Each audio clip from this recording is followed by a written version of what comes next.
Oh, nice. I'm the model. You're the model, of course. Trying to get it. We'll just hold on there. Patrick, I think you might be my faithful assistant for today. Okay. I'm probably going to introduce you. Huh? I'm probably introducing you, am I? Oh, yeah, but then I'll just throw you back in.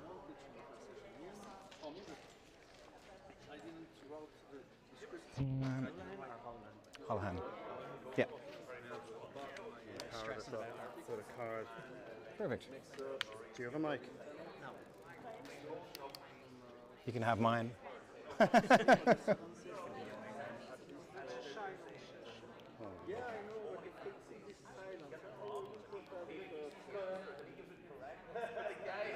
Just give me 2 seconds. I'll let you come back up on that. I'm just Four gonna, minute card out there. It's not even mine. yeah, I'm just going to go from the. Whatever I do, it will be crazy.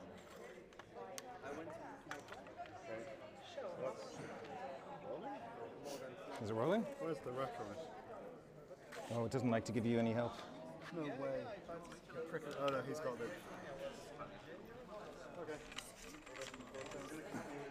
Yeah, just give me 1 minute.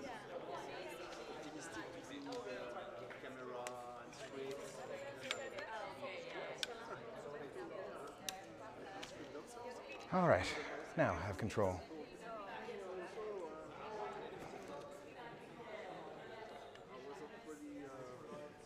Okay.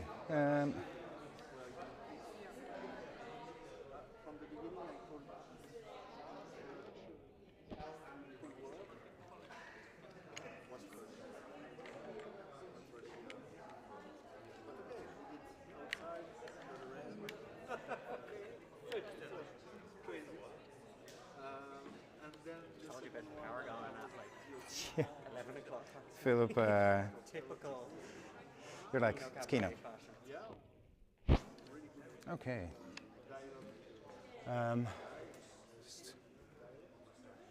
Just want to kill that spot for a minute.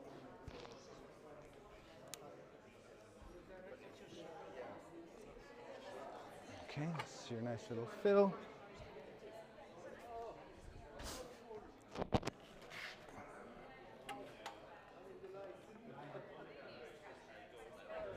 All right, let's see. This is the worst place to sit. When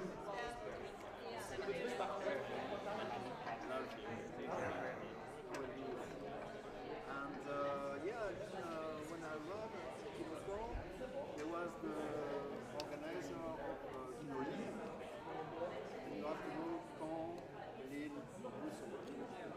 So, and it was just the day after Kinoco, so I went like in Lille.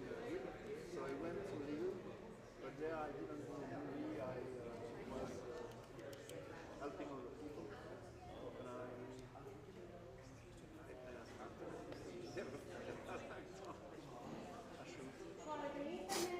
All right, Patrick, eyeline here. Actually, I'm going to bring your eyeline to here.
Just have to.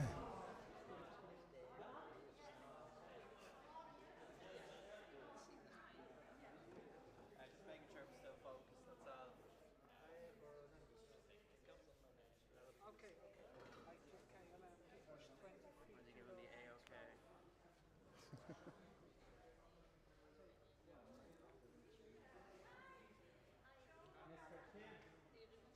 Oh, there he is. There's a lot of people waiting right now. No pressure.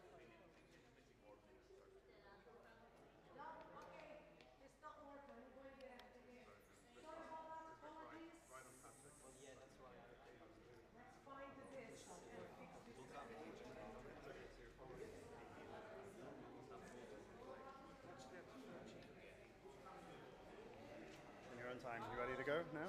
Yeah, let's make it up as we go along. Okay.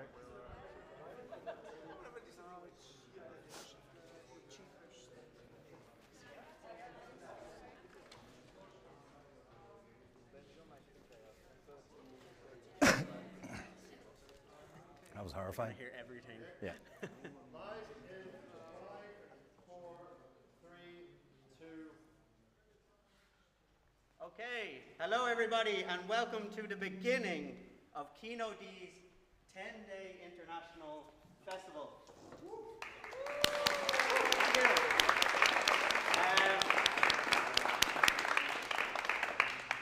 Kino D began in 2013, so this is the beginning of our 10-year anniversary, and we're going to start with a free workshop for everyone. I'm going to talk later, so I'm going to save my voice a bit, and I'm just going to introduce. He is a former organizer of Kino D. He is a teacher at Trinity College, and he has much experience with filmmaking. The one and only, and our good friend, Mr. Andrew Holland.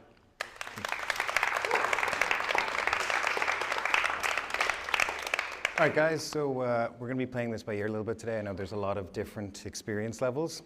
So how many of you would be very experienced in filmmaking? Dave? Yeah? Okay, great. And how many of you have never picked up a camera before? Okay, so we're going to hit somewhere in the middle here, okay? So we'll kind of just run through a few things. We've got my beautiful assistant here, Patrick, who's going to help me out with this. And really just want to give you guys, some of the stuff will be very simple. It'll be stuff you know already, you've all covered before. There might be some stuff that you find helpful, but we're just kind of covering as big a range as we possibly can.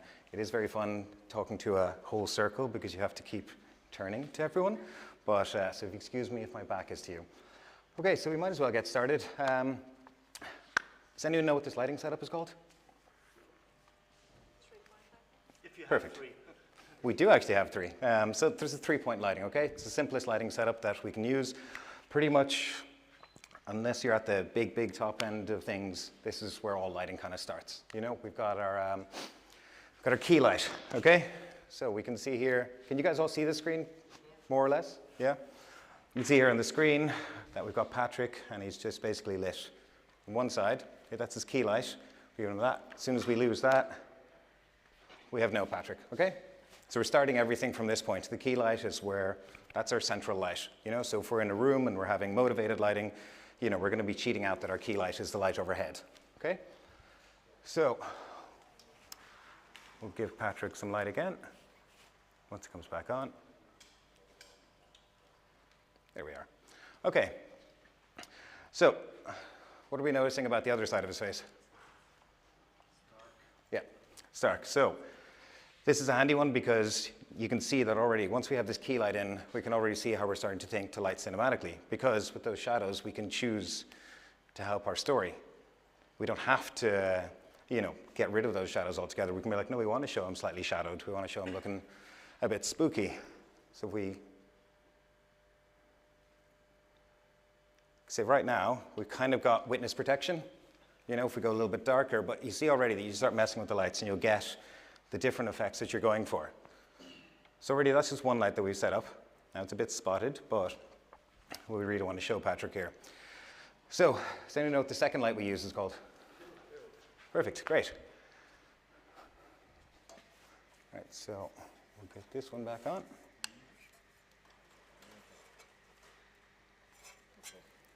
Once this warms up.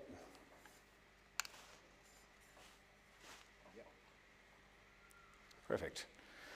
Great. So we can see now we've got a nice even lighting. Look, this monitor is going to be crunching our blacks a lot. So be aware of that as well, guys, that when you're finishing your projects, have a look at them in the color correction panel in whatever program you're using. Just have a quick look at them and check if your values are safe, because you may find that the screen you're working with at the end will show all this stuff you didn't want anyone to see. So just a nice little thing to keep in mind, especially when you go to projected screens, because they will show up things a lot more dramatically as opposed to the phone screen or the computer screen, because they're flattened as opposed to a light shining through them. Okay, so we can see now, we've got Patrick nice and evenly lit here. Okay, so if we were to finesse it, say if it was for an interview a bit, we'd either tell him to lose the glasses or we would work around to get rid of the shadows behind his glasses. There we go, perfect. So we can see that I have him here with that little fill light. So the fill light, all that's doing is just bring up the other side. How much or how little that you want, it's really up to you guys where you want to bring that in. So we'll leave it there. So now, this last light, I'm going to presume the answer is going to come from this side, but the last light of the three-point lighting. Yeah, rim or backlight? Yeah, rim or backlight. So usually we're using that to highlight a little bit of the background, okay? Or a little bit, we can call it a hair light as well. So if we think like, we can see here on Patrick, if he had a little bit of hair sticking up, that's where we're kind of aiming, just skirt there. The reason that we use the backlight is just to give a little texture in the background. Now, we're not going to be able to get a proper effect on it right now because we have so much light pollution, but we'll see if you guys can see much of the difference here. Can you explain what you mean by noise pollution? Oh, of course. Yeah, so you guys, it's quite faint here, but you can actually see if you look at the right-hand side of Patrick's face, you should be able to see that we're getting a little bit. So we're bringing up the background a little bit. I know some of you can't see because there's so much lights around. So what I'm saying about the light pollution, we're in a huge room. We don't have control over all the lights. So we have a spot up there. We have daylight coming in there. We have more daylight coming in there. So that's going to be light pollution. So we kind of have to work with it. So that's why I've exposed this as such to make the background as dark as possible. So in the Kino spirit, work with the spaces you have. Try and make them into anything.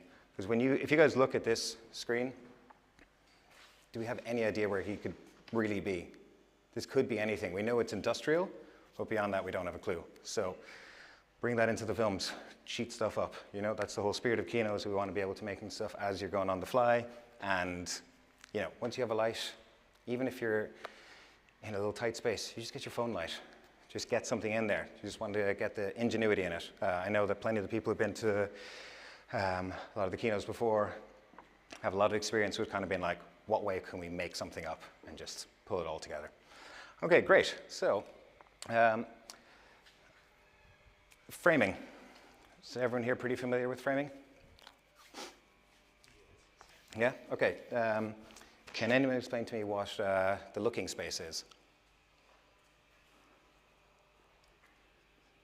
Okay, so I'm sure some of you know it. It might be a different term that you're using, but anyway.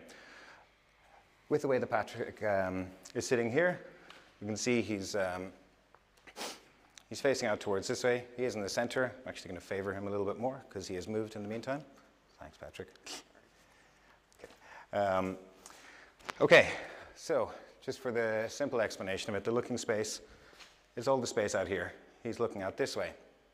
Thereby this means when we're doing the reverse angle of the person he's talking to, where would that person be placed in this room? If he's having a conversation, yeah. So they're going to be over here. So Patrick is having a conversation with somebody over here. When we flip it around, that person's going to be, actually I'll just show you guys. When we flip it around, Patrick, can you favor to your other side? Sorry, you want me to move that way? Yeah, just spin. Oh God, it's an aperture. Okay. Perfect. And now we have Patrick having a conversation with himself. When you transpose those two side by side, it makes sense to the audience, okay? And we do this because we're trying to establish a space for the audience. So they understand, everybody here understands the language of cinema, even if you've never filmed anything in your life or you've never done anything. We all understand it inherently because we've been watching things since we were small. So when you think, if I'm speaking to camera like this, most likely what am I doing? I'm speaking directly to camera. Does anyone know what I would be doing? Okay, Patrick, I'm going to get you to replicate it. Can you look down, straight down the lens for me? All right. News presenter. Do you see it? Yeah. And on to Yeah, but we the see. now the weather. You see how we already understand that language, but we don't think about it because it's so simple that we're not worried about it anymore. So just thinking about that language in your films and then how you can subvert that. You can play around with that because there's a fundamental idea that when somebody is speaking down the barrel of the lens, they are telling you a truth. Actors are fundamentally lying, but people speaking down the barrel of the lens, they're telling you truth. And this is why it's used for propaganda, because when somebody is standing in front of a camera directly speaking to you or to you, then you're like, oh, they must be through their position of authority there. But when they're looking off camera, it's conversational. We are sitting, we're listening in. So we don't feel instantly kind of like, I should be alert. So it's the difference between the teacher or the conversation. This is why you'll see a lot of documentaries, they choose to have the person speaking to somebody off camera, because it is easier to take in all the information from the person. But then, for example, there's Errol Morris, documentary maker, done a film, Fog of War, where he had created a whole system whereby he could have himself projected in front of the camera, so the subject was speaking straight down the lens. So he could try and really remove any artifice and actually have an eye-to-eye conversation with them, because he was asking them about war crimes. So that's how you can subvert these ideas. So we're all aware of the language and everything of cinema. So we have Patrick there. So Patrick, you can go back to conversational, casual. We'll go to the original, yeah. Perfect. Excellent. Okay, so what do most people's background here? Do you guys camera, editing, directing, sound? Editing? Acting? Okay, great. Lighting? Writing? Okay, great. So for you guys, it's really handy. You see the stuff from the other side, so you can kind of see. You can also, there's a great anecdote about Dustin Hoffman when he was working on the set of Luck. Basically, as one of the other directors talking about him, they're like, he always knew where the camera was, and he always knew when to give it his best. And that's a good thing for the actors to know, but also a good thing for director and camera crew and everybody to know. Try and get that. Then when you bring it together, you get the best possible things you can. Okay, so I think we're going to run through some of the basic stuff of the sound. So we have, I think a lot of the equipment you guys are going to be using is going to be kind of thrown together kind of stuff. So for Kino related stuff, I can always say, get your sound device as close to the people as you possibly can. Just always get it in there as tight as you can. We've got a lav mic here. We all know how that goes. Bring it around here. Avoid any stuff that's going to interfere hitting off of the mic so we don't get distortion. And does anyone here have any full sound kit or anything like that? Or is anyone going to be working with that? Yeah. It's not here, but I have it. So Dave is a Kino veteran, if you guys, in case any of you guys haven't met him yet. So yeah, the sound thing I can say is basically, if you're not using lavs, say that this phone is any kind of microphone with the active end here. I want to get like, if I can, I want to be here, okay? But obviously with the framing, we can't always do that. So get it as close as you can, always bring that sound in. Okay, so that's kind of the simple stuff out of the way first. So in terms of working with actors, you guys are going to be working with people with a lot of different levels. I know some of you have worked with people at all different levels. Always remember to try and be descriptive rather than directive. You're trying to convey a feeling to your actors. You're trying to get them into a headspace. You're trying to bring them somewhere with you, as opposed to being like, give me more sad.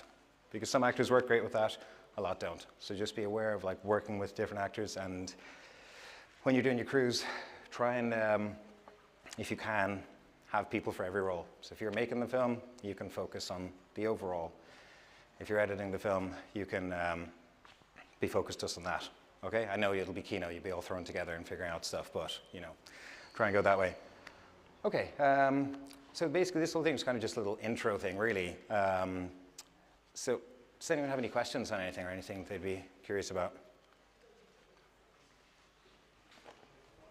Yeah. I have a directional mic on the camera. It's quite sensitive. Is that good enough for the sort of drama? For keynote stuff, it's okay, but the thing is, so he's asking that he has a directional mic mounted on the camera. That's fine, but you see, usually you'll see that that's usually used for television, live broadcasting, and you can see the camera person, they get in tight so they can try and catch it, okay? So what I would say with that, is it fixed? Yeah. Okay, so honestly, you kind of want to get as close as possible with that to get good coherent sound or get a separate recording device. That's kind of the options really there, because those ones, they're really just designed to be getting nice clean sound that's better than the camera sound, but it's not going to be amazing. So that's always the thing we have at the keynotes before. Sound is always the area that everyone falls down in. So when you're going back over your edits, make sure to listen to them on over-ear headphones, and also to try and, if you can, listen to them on speakers, just to see what you can hear, because you'll suddenly hear that you're like, there's a load of noise in this that I didn't know was there at all, or my sound, this doesn't work on a normal sound system. So when you think that you want to put like a, if you're watching late night TV, the TV switches off and it goes into the after hours broadcasting with that little, the white noise kind of sound. That one, when you're making those kind of sounds, you don't need to blow out your speakers on those. Keep them in line with everything else, you'll still get the same effect. So just think about your sound in your edits. Try and keep things even. That's really the biggest thing I can always say, because there's nothing worse than having a whole audience going, "Ugh," and you didn't want them to do that, you just want them to get with it. Okay, great. Does anyone have any other questions for it?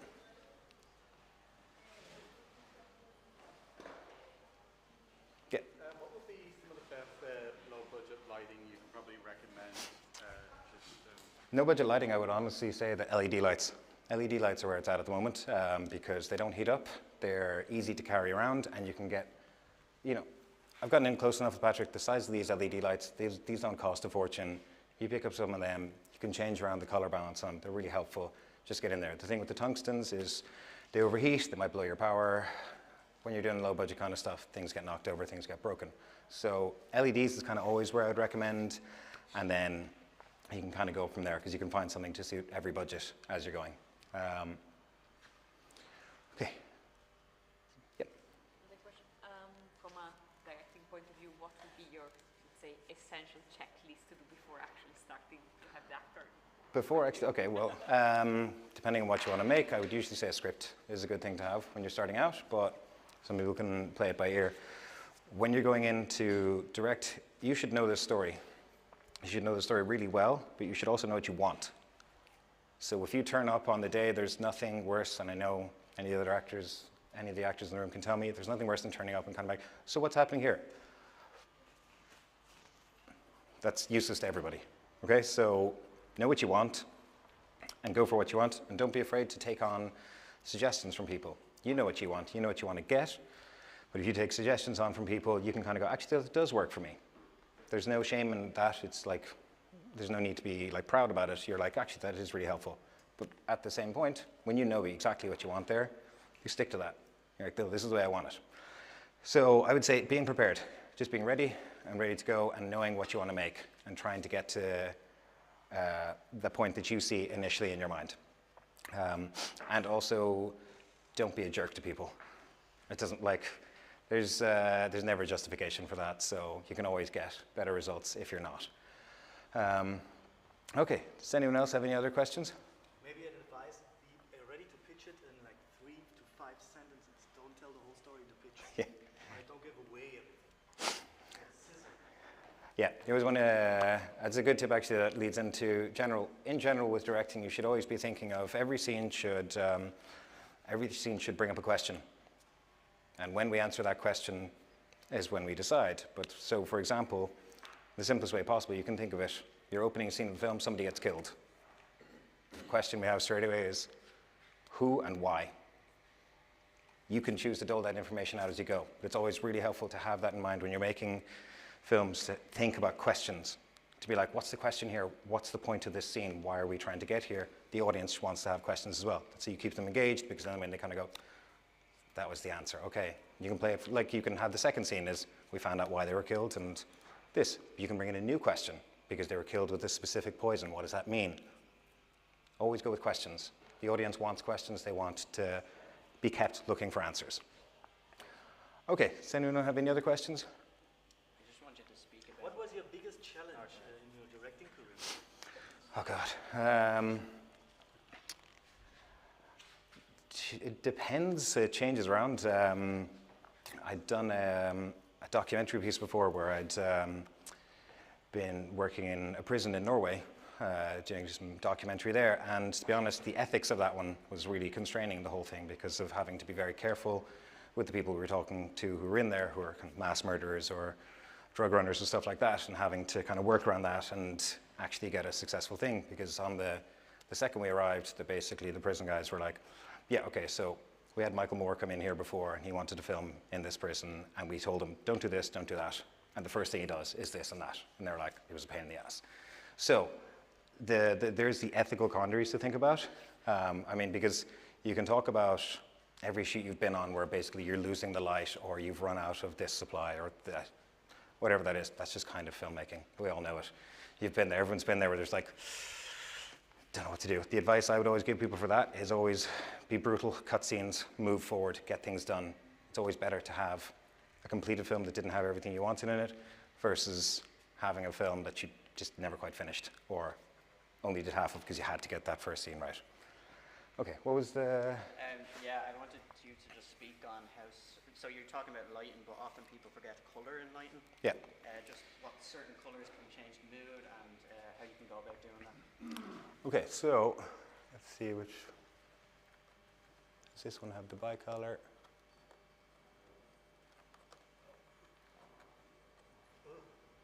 Isn't that lovely? So we're not color balanced on that one, but we can see this horrible white. Does anyone understand the color scale for lights that we use? Hmm? No, that's the video signal. So it's Kelvin, okay? So the thing that we're using is Kelvin, okay? So the way that Kelvin works is that if you think that 10,000 Kelvin is basically the sun, and then about 1,000 Kelvin is a candle inside. So if you think of Kelvin in terms of heat source, then it gives you a good idea to remember how actual Kelvin light works.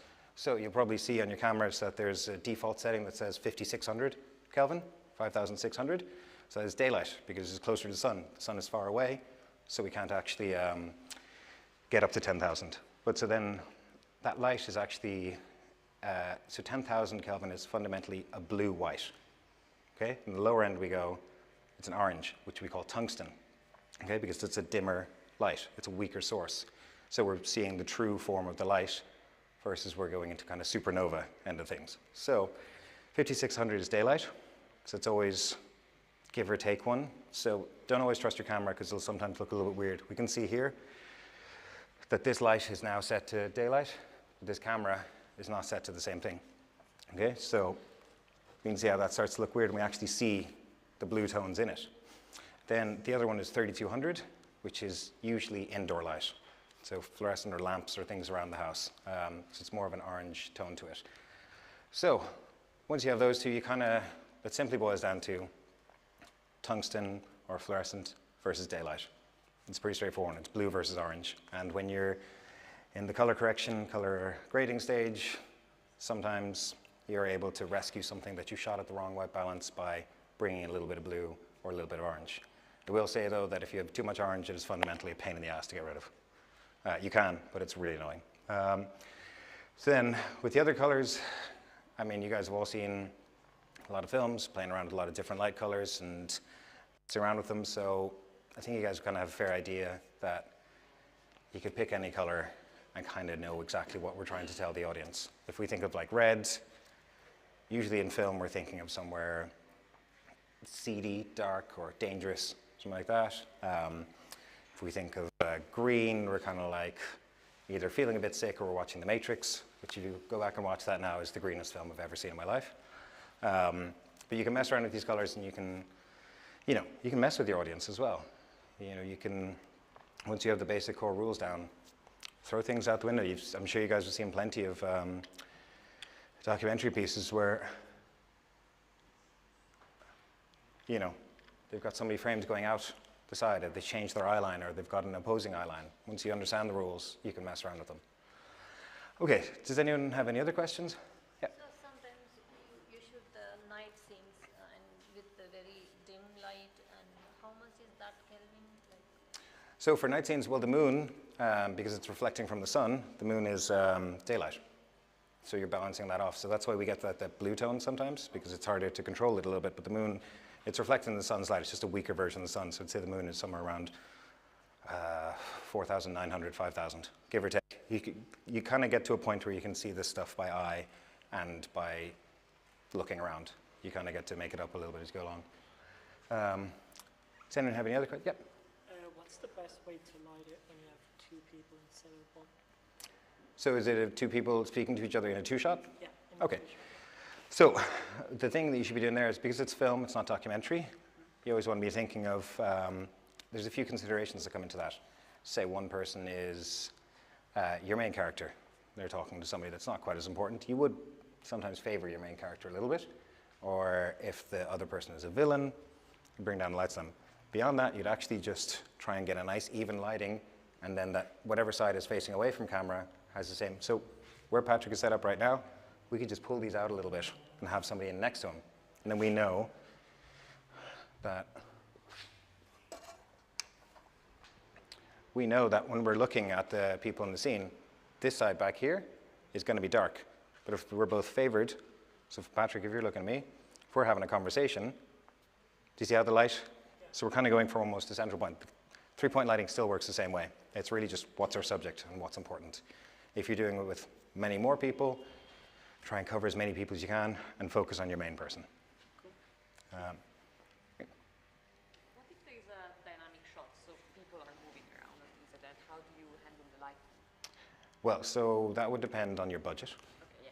So if you have a big budget, you can get lights that will follow that person. You can go along with them. On this kind of stuff, to be honest, you can get away sometimes with just having the little hot shoe mounted lights on top of your camera, and you just go with your main character there. But really, as you like, we have the spotlight up there. You know, that one's going to be too harsh for camera a lot of the time, but you can have something like that, that you're loosely following the person that's actually important, because the lights are always drawing our eyes into what we want. We always want the audience to be drawn into what we want them to see. We use the lights to help that. We direct them. Okay, does anyone have any other questions? So you said for the indoor lighting it is 30 to 100K, and for moon lighting it is 4,900K. So why is it more like in the moonlight, like outside scenes? Because think of the power of the source. Because it is dispersing on the moon area. Yeah, it's the power of the source. So if inside the sun is 10,000, it's a temperature scale. So the sun is so hot. A candle is not as hot as the sun. So if you think 1,000 to 10,000, it's something I wouldn't get too bogged down in. It's really just to understand the general idea of it and to get a nice understanding of it and to be like, okay, we're outside. What color balance should, your camera will give you options. If you're outside in the normal daylight, bright sun, you're going to put it at about 5,600, okay? And if you're indoors, you're going to put it around 3,200. It's really just a guide thing. It's much more, you can get much more complicated and mess around, because say, for example, the light at 11 a.m. is going to be different than the light at 8 p.m. So you got to mess around with that as well, and that comes into your lighting. So it's the thing I wouldn't get too hung up on. It's just those basic points are just always handy to know. Okay, does anyone have any? Yeah. An indoor and outdoor scene, is daylight still the best source for light? How do you mean if you're? If you're doing an interior, is the daylight source still the best? I always find it to be more appealing, but that's a personal preference. It really depends on what you want. Like if you're filming in a, Georgian Victorian building with, the 8-foot high windows and it's the daytime, I would really use that daylight and bring that into it, because you can get such nice texture out of that. But it's really, that's a stylistic choice of which way you want to go with it. It's not a hard and fast rule where you want to go. So you can mess around with it, really. Okay. Do you have any other questions? Yes. I have the opposite question from before. So I asked about the complicated stuff. And Yeah. now what you're most convenient or what you're most happy about in your directing career, like fiction-wise, like most solid. What is your strength? What's my strength? Yeah. Oh, wow. I didn't know I was going to get analyzed up on stage. Actors. I think actors get forgotten about a lot. And working with actors can really bring your story together. My two main interests, so I come from, well, a bit of everything, but editing and camera background. and before moving into the directing. So I've learned just a bit about everything, except sound. Sound's very important. We always need to worry about sound. But working with the actors, getting the best performance you can out of them, you can really actually, you can sell so much more if you get your actors giving you a great performance. And whether that's just a charisma or whether it's an actual full-on performance, there's a difference between the people that you see on screen that you're like, I just want to watch them. I want to see what they're doing. There's a thing I always go back to, that the thing that a lot of films work on is beautiful or interesting for actors. Okay, so they either want people who everyone looks at and kind of goes, wow, they're so attractive, or they want people who are just pretty interesting looking. So basically it's, it's Pedro Pascal, it's like a mix of both. You know what I mean? You get these people that people are like drawn to, and it's a charisma thing. So I think actors can really help you with the film. And story. Actors' story. And for me, my personal interest lies in makeup and prosthetic stuff, but that doesn't really matter. The two core things there, I'm like, always bring it back to working with actors, actually getting into it with them, and giving them the time and space to give you the best thing you can get, because audiences want to see beautiful performances. They want to see them come to life. And that, I think, always draws people in. You can do all the flashy camera stuff, but there's a reason why all these actors get paid all the big money, because you have your flashy cameras and all the cool moves, but they're coming back for the actors around that. You guys try making something like, I don't know, Mad Max Fury Road with, Nigel from down the road. It's not going to be the same film. It's just not going to sell. Wait, okay, so I have no idea what, okay. Thing about, so I think even the great actors, like, there's a moment you can always see in a production, even at the 10-hour mark, where they're kind of dipping a little bit. How do you get them back?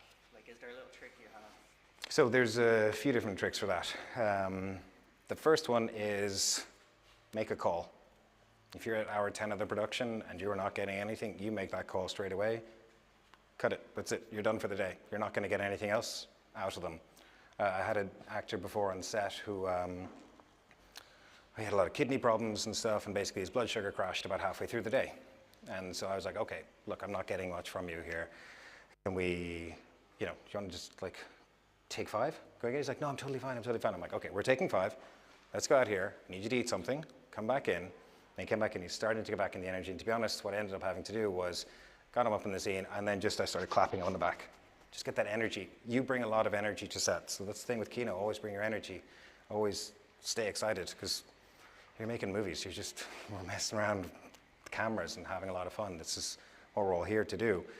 So I would always say that a lot of techniques you can use to bring people back up. I wouldn't necessarily say to go as far as, William Friedkin type stuff of firing guns off camera and things, but assess the situation, try and bring people into it. You want them to tell your story, you want them, or you want to capture that moment on your camera, or you want to hear, what they're doing for you. So there's so many ways to think about it, that if you guys think about when you're tired, you've made plans to go out for the night with your friends, and then you're kind of like flatlining, and somebody else brings you up out of it. I think for actors the same way, it's just a battery. You just need to fill it back up. Did that answer your question? I don't know if I went off piece a bit. Okay, do you have any other questions at all?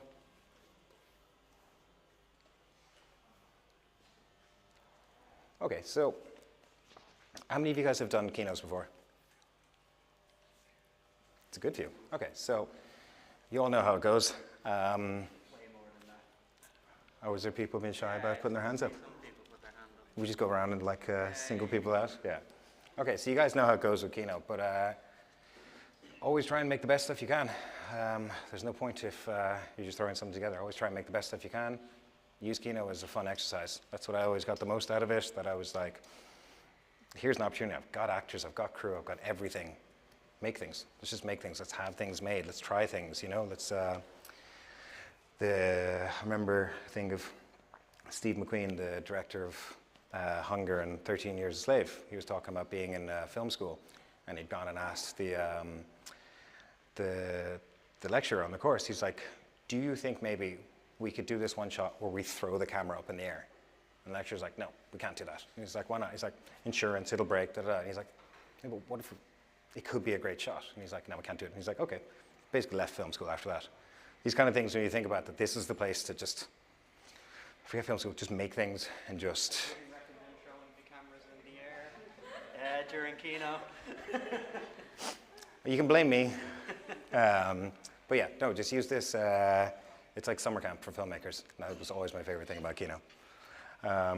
Okay, I think that's kind of all the things covered there. I'm going to presume nobody has any more questions because we've kind of beaten a few questions out of you guys already. So thank you guys so much for coming along to this. I hope you guys got some use out of it. I know some of you are much more experienced, but hopefully you enjoyed listening to me talk all about movies for 30, 40 minutes.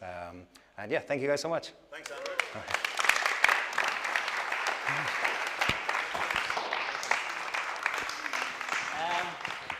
There's coffee being